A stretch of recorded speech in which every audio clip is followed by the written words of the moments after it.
Hello everyone, my name is Pratham Agarwal. I am currently a diploma level student in IIT Madras pursuing my BS in data science and programming. As part of my BDM project, I am working with laser power and infra to gain data-driven analytics and to provide resources, to provide solutions to the company. I would like to express my sincere gratitude to Mr. Praveen Paul, the Vice President of the company, and his entire team for their valuable support and insights throughout this process. Before we proceed, sir, will you please give us a brief introduction about yourself? Hello, brother. First of all, thanks for this session. Okay, so now I would like to introduce myself. I'm Praveen Paul, working with laser power infra limited for last 7 years, and I have total 27 years of experience. Okay, so prior to laser power infra private limited, I owned a business which I had for 12 years in the name of mechanical cable technology, and before that, I think I was of age like around like 27 or 28. I started consulting for the entire wire and cable industry. Worked worldwide, maybe around I visited around 22 countries, including US, China, Middle East, Oman, Bangladesh, plenty of countries. Okay, I used to go there, set up plants, and do the starting initial productions and other things, and I used to hand over those plants to them. And before this, this consulting journey, which I started at a very early age, I started at the age of 26, 27.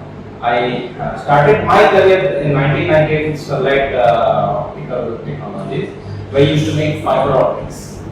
And I would like to thank God for the initial opportunity I had over there, because I was introduced to a very futuristic company those times. In 1998, I used to work with like Windows 94, and all the machines were automated, and it was all controlled with PLCs, SCADA, and like software. It used to run on Lotus Notes those times, and I used to do codings and everything. I used to work extra hours, like just because I was passionate about like machines, designs, and other things.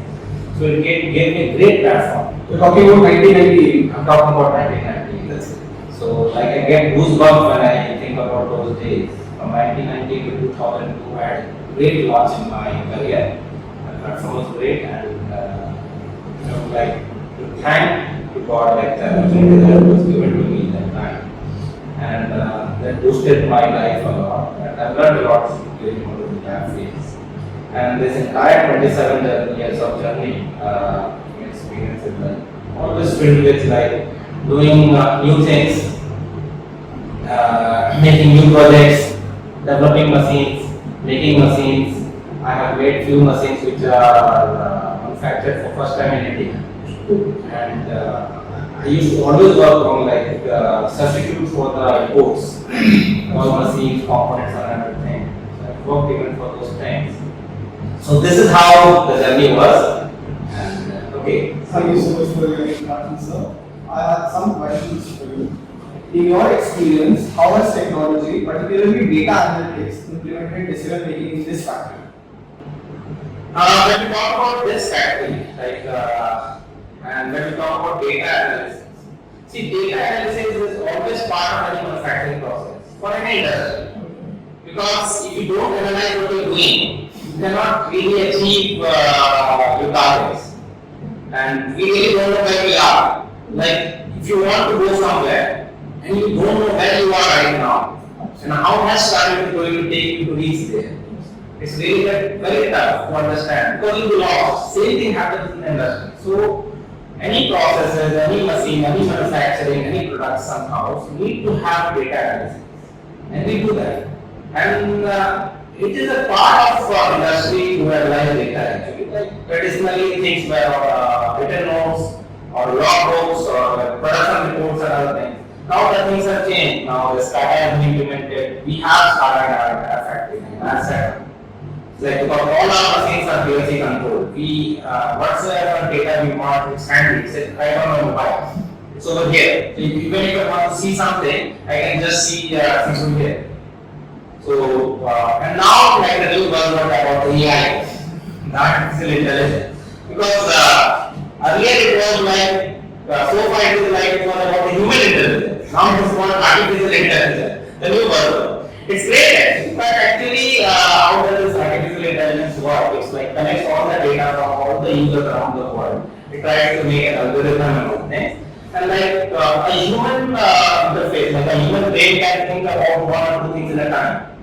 Or like if I have any issues or something, like I might be thinking about few things.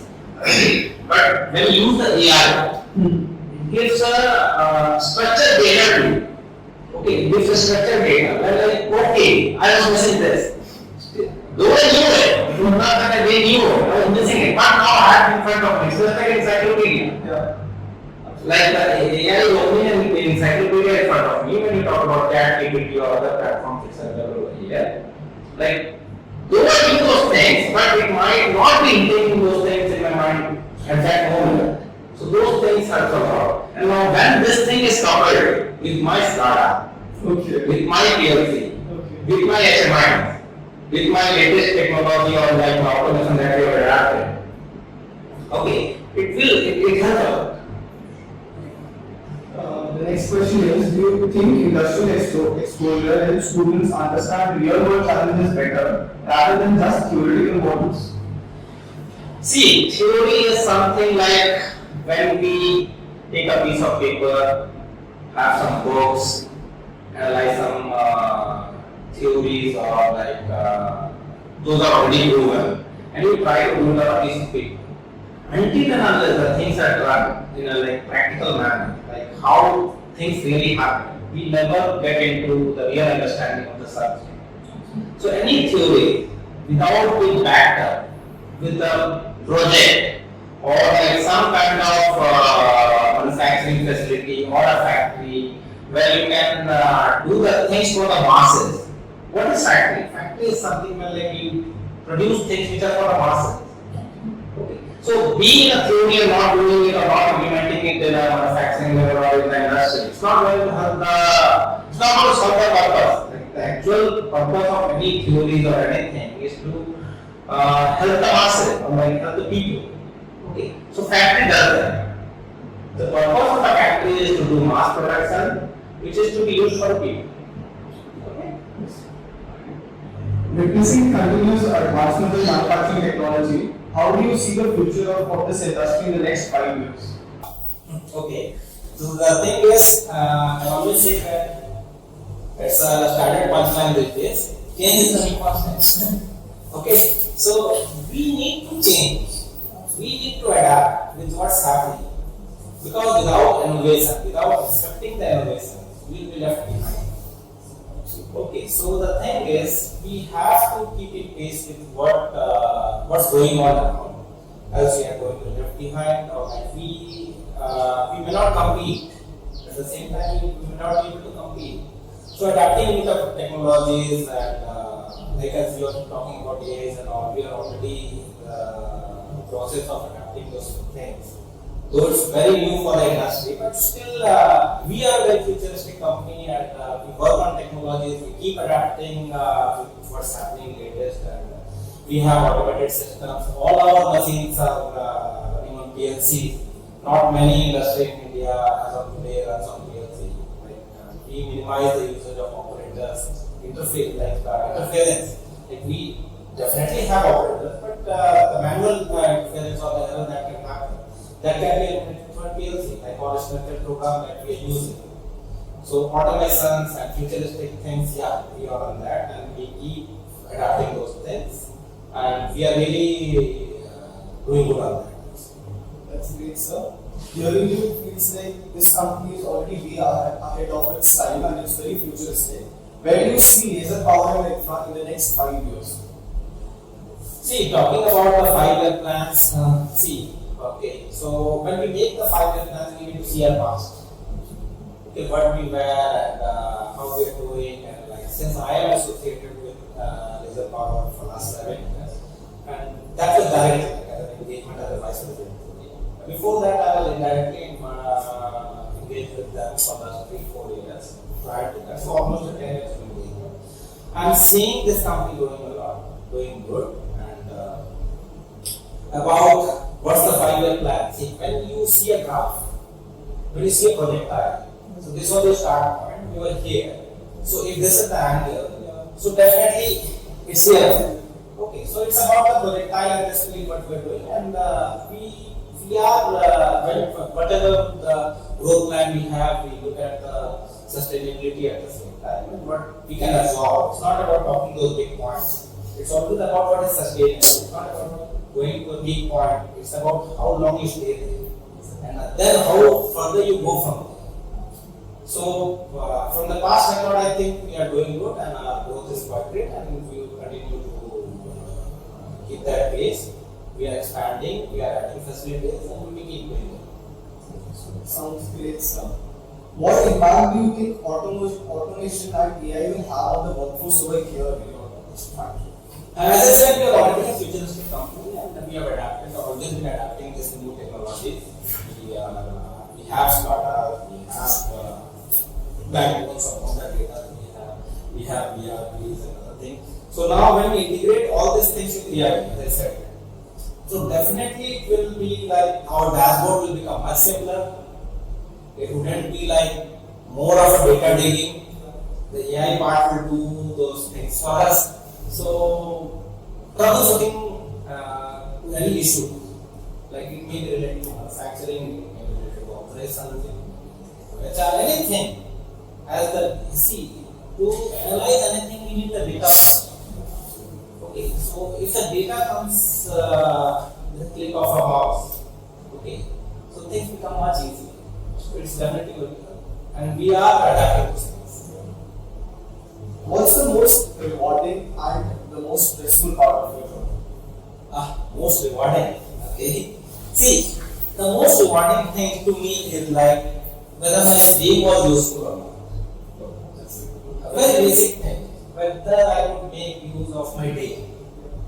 Okay, or like it just right. Okay. So those things like a small happiness, a little bit of happiness, like what we achieve every day. Those are the rewarding things, and I try to like achieve this most of my time. It's not possible for anyone to be like happy every day, or like you may not have a great day every day. But I always think about, okay, I have another day to work on this, whatever mistake I have made. And these are like the daily routines. And the rewarding part is like to achieve the targets, whatever we think about in our mind. To achieve the goals, as we say that, okay, try again and again to reach the goals. Okay. So whatever new things we do, or we try to do, or we try to do it for the first time, okay, and along with the effort of your team and everyone, okay, and if you are able to achieving those things, the cheerfulness or like the happiness that we see around our team and everything, those are the biggest rewards. And what about the stressful part? I really don't take stress in my life. That's quite visible. You're a very exotic as a person. Okay, so I think this was a good session in the office, and let's have a walk through video in the factory. So let's go.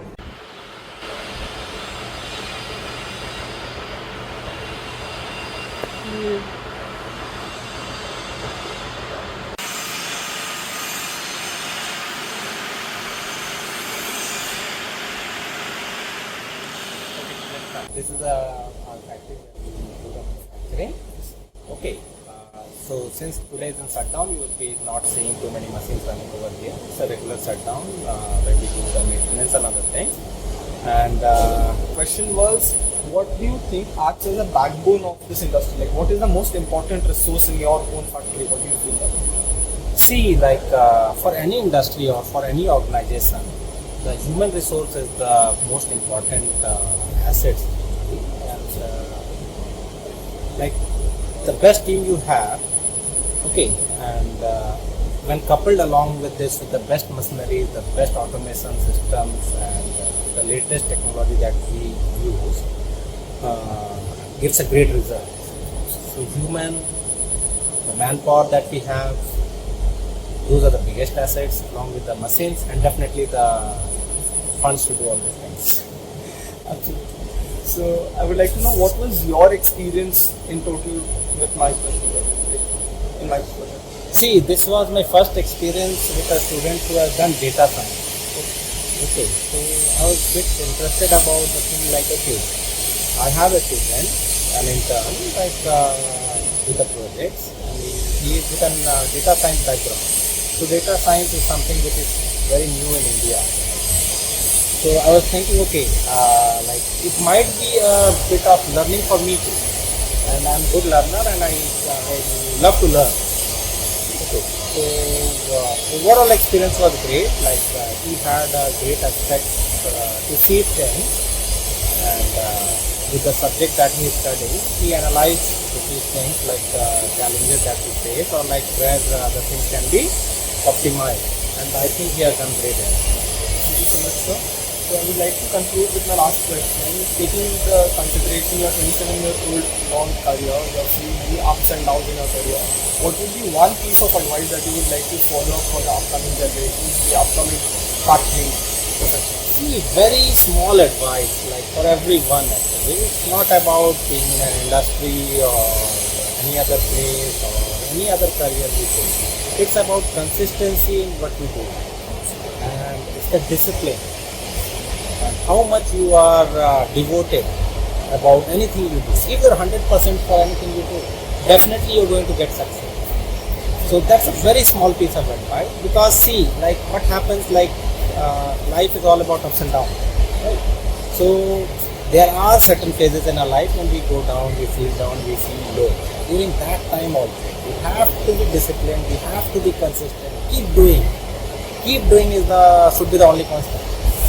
Okay? Absolutely. Thank you so much for this wonderful interview of yours, sir. It was really great talking to you. Thank you for this opportunity. Thank you so much, Pratham, for this session, and I wish you best of luck, and we hope to see you sometime again. And thank you so much.